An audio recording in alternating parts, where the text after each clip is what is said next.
Hello everyone, today I'll be reacting to the competitive play trailer presented at the Pokemon World Championships in London.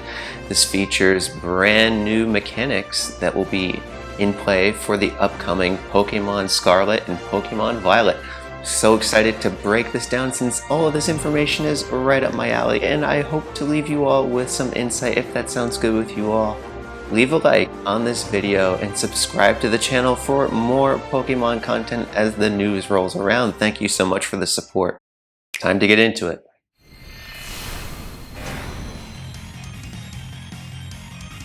New additions bring more excitement to Pokemon battles. Juliana and Florian are the trainer names. We're in the schoolyard. That model looks really good. Ooh, new Pokemon. Looks just like the legendaries. Cyclozar, type Dragon Normal.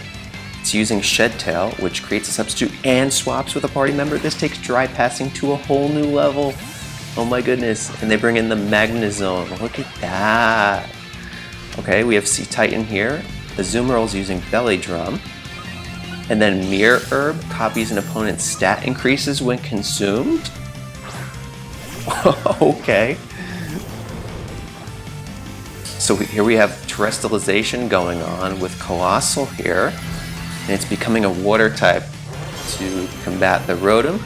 So it's going to take resisted damage, and it's also going to activate the Steam Engine ability to raise the speed stat. We have Breloom in the game, and it looks like it's Tera-Type here as grass. It's using loaded dice, which makes multi-strike moves more likely to hit more times. And look at that. It's really beating down the Blissey, although that seems a little bit redundant there. Definitely, Breloom's taking on Blissey no matter what. And then we have Tyranitar terrestrializing into the Ghost type. Throwback there to the Gen 1 Ghost without the Sylph Scope.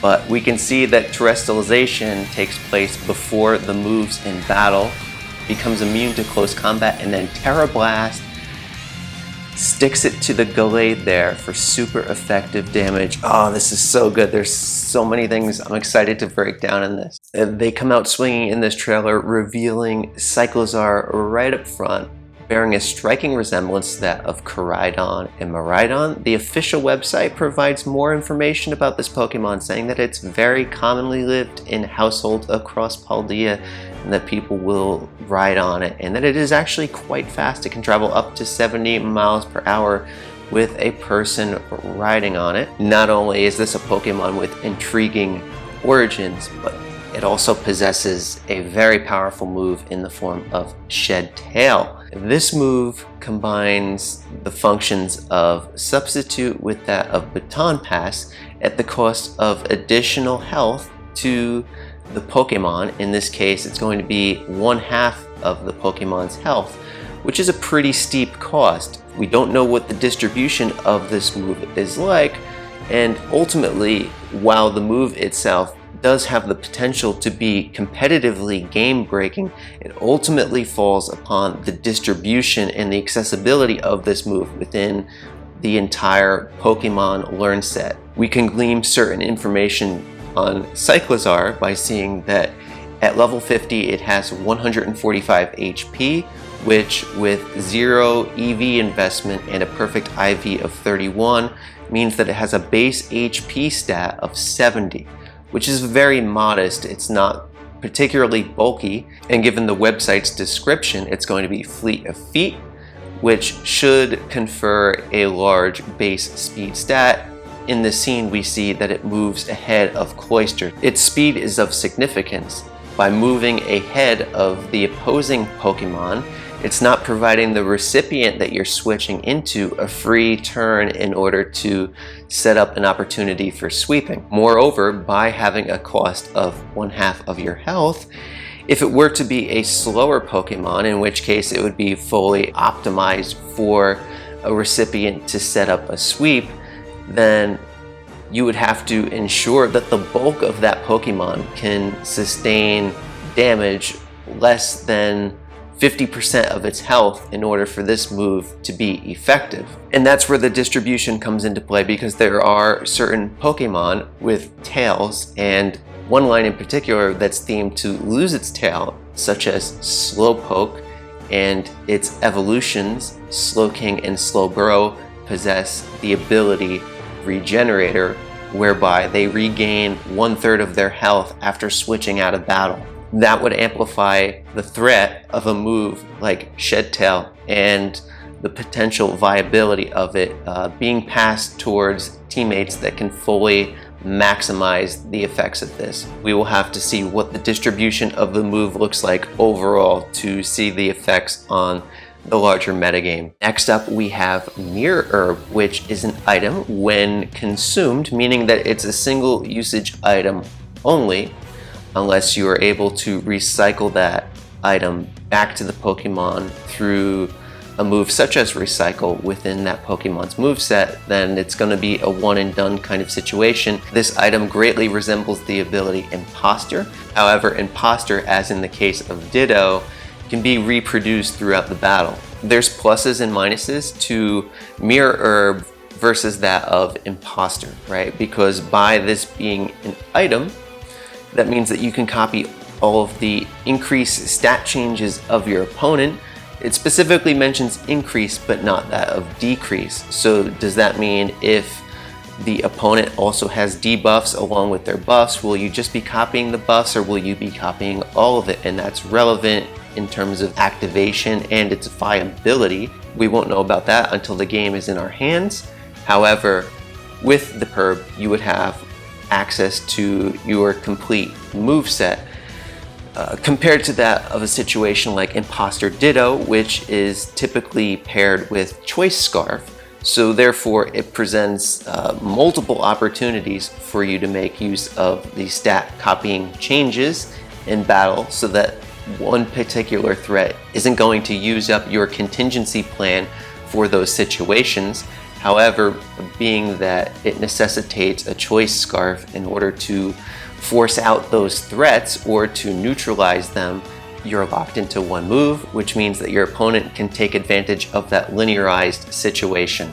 Next up, they reveal that Terrestrialization occurs before the moves of battle during a particular turn. This is a key strategic element that really fascinates me because it puts the decision making in the hands of the players to predict what moves are coming in, but also to assess the short-term versus the long-term value of this transformation with regards to your team and your win condition within a match. Furthermore, they showcase that Terrestrialized Breloom is holding the loaded dice item, which means that there is no item required in order to terrestrialize a Pokemon. So this is available to all 6 of your party members, which means that the permutations of this within battle are greatly amplified. As for the item loaded dice itself, I don't really see this as being particularly valuable in most situations because even on a Pokemon like Breloom,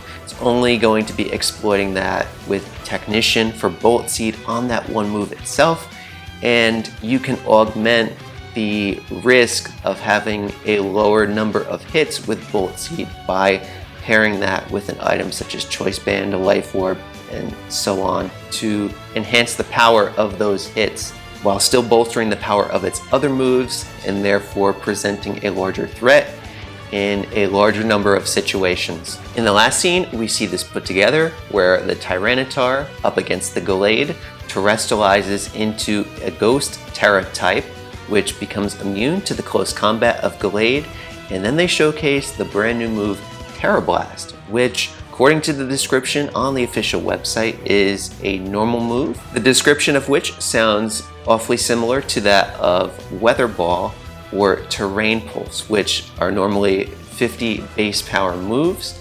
When the type is differentiated, the power then doubles to a 100 base power move. There are no official stats provided on this yet, but it is reasonable to imagine that this could be a clone of those moves. The most intriguing part about this move is that it attacks from the side of the spectrum, which the user has a greater stat for. If your Pokemon has more physical attack, then it will be a physical move, and if your Pokemon has more special attack, then it will be a special move. So it doesn't have the same kind of limited context as would a move like Weather Ball. What Tera Blast does is it forces a commitment in order to terrestrialize a specific Pokemon on your team.